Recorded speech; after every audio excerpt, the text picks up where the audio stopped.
And what's important to me is that when my granddaughter is old enough, and she's in high school, and she comes to me and says, Grandpa, Tata, Aaron, she says, what were you doing? Weren't you in the Border Patrol back then? I can look at her with a straight face and say, baby girl, I was trying. I tried. I fought and I tried. I did my best, you know? And I don't fire me, you know? Maybe they will. Maybe after this they will, you know? But my conscience will be clean. This could clear your conscience so you can live with yourself. Yeah, that's important. That's way more important than my pension. Wow. Border Patrol agent Aaron Veckey has been in the Border Patrol for over 19 years in Tucson sector in Ajo, Arizona. He witnessed atrocities of immigrant children burning up in the desert heat under a makeshift canopy at the Border Patrol station at 150 North Highway in Ajo. He witnessed children freezing in the winter.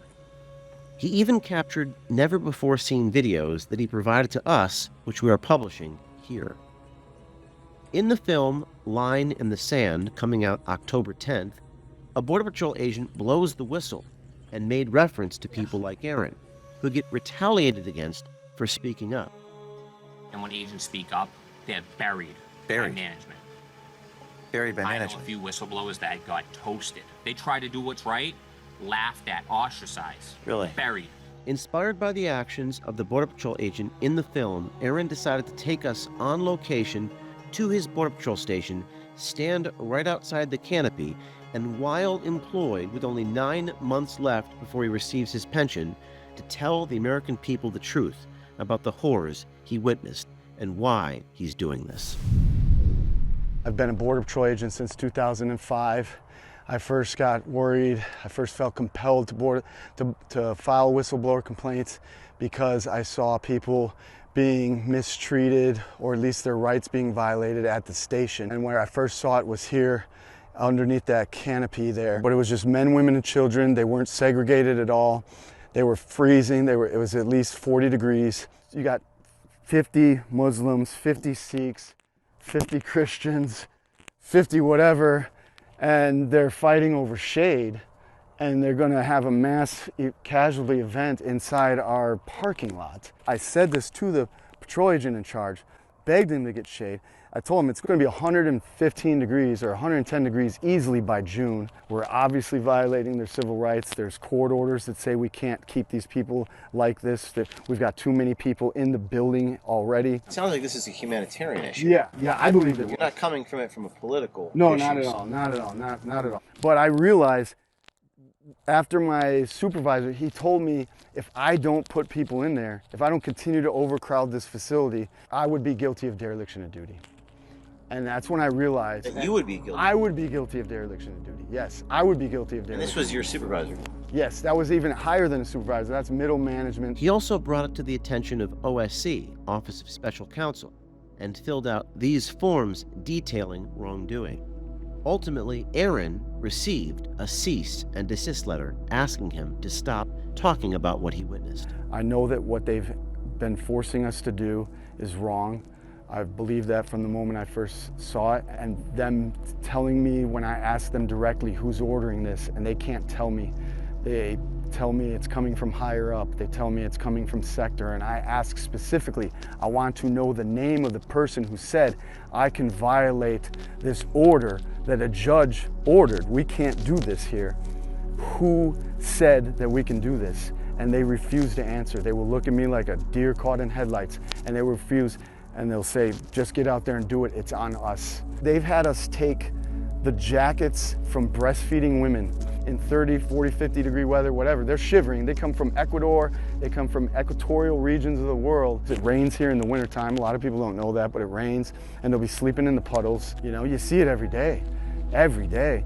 These women from Central America, they will be clinging. They'll hold their babies. They've got no strength left, and they're holding on to these children with every little bit just while they're talking to us. And they're so despondent. And we're despondent. We're wrecked. We're wrecked. It's 100 degrees at midnight, and we're wrecked. And management, nowhere to be found. I've not seen middle management down there. I personally haven't seen middle management down there one time. If you come in and shake the tree, you'll find bad fruit. There's stuff going on here. We stopped deterring. We completely surrendered the border. The cartels run the border down here. Here? Yes, absolutely. Cartel right here? Absolutely. How does the cartel? Operationally, we work as hard as they want us to work. If they have 1,000 bodies for us, as fast as they can bring us bodies, we pick them up as fast and we push them all into this parking lot. That's the orders pretty much. We can have 4 agents down there and we're just exhausted. The people are exhausted and management will go bring a couple buses. Come on, we gotta go. And we're like, where are we taking them? We already got 600 people in this parking lot. You know, I would like to appeal to my partners to speak out. It kills me. It's been one of the biggest pains of my career to know that so many good men are sitting on the sidelines on this. They have pushed us around through fear, through browbeating us. They've ordered us to do stuff. I have watched more of my partners, I think in this last couple years, have relationship breakups.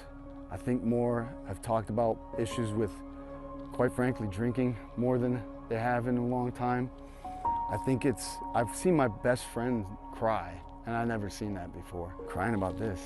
About the humanitarian Yeah, abuse? just everything, the whole thing. I've had guys in that have as much time as I have in or close, and they've served in Afghanistan, and they just can't believe that they've served their country only to just watch the floodgates open.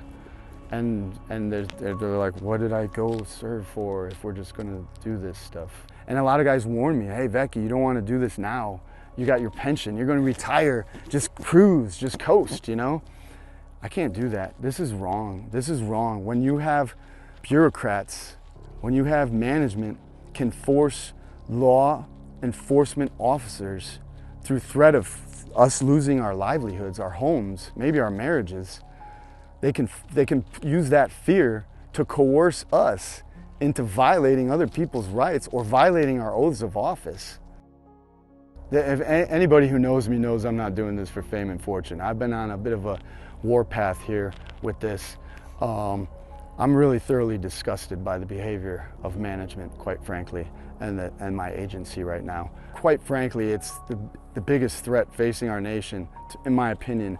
Whether you're politically leaning left or politically leaning right, if you believe that there's some sort of totalitarian experience headed your way, I can tell you right now, bureaucrats are forcing law enforcement to violate laws, violate oaths of office, do things that are contrary to the American citizens' best interest, do things that are contrary to the best interests of these people coming here, you know? So, yeah, I'm not afraid. I'm not afraid. Why not? Because it's the right thing to do. If we let these bureaucrats force the enforcers, law enforcement, right? Essentially, we're the ones, they're gonna order us. If they can order us and tell us, go put your boot on the neck of those people.